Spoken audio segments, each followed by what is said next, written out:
એ ચકલી એક ઝાડ પાસે ગઈ અને ઝાડ પાસે ગઈને એને પૂછ્યું કે હું તારા ઉપર મારો બનાવું.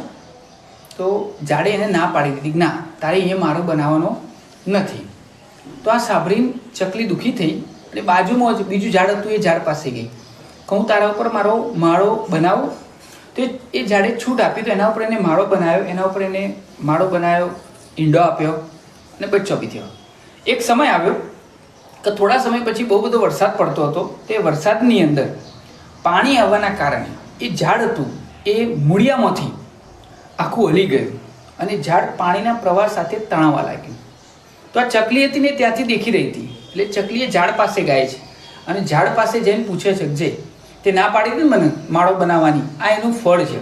એટલે પછી પેલું ઝાડ હોય છે ને ખૂબ જ નાજુક અને હસ્ત જવાબ આપે છે કે એવું નથી, જ્યારે તું માળો બનાવવાનું મને પૂછવા આવી ત્યારે મને ખબર હતી કે મારો જે મૂળિયો ખરો ને એ મૂળિયો ઢીલો થઈ ગયો છે અને મને ખબર હતી કે આ ચોમાસાની અંદર વરસાદ આવશે ને ત્યારે ખરેખર હું પડી જઈશ અને હું પડી જઈશ તો તારો માળો, તારો બચ્ચો આ બધો હર્ટ થોત, આ બધાને નુકસાન થોત.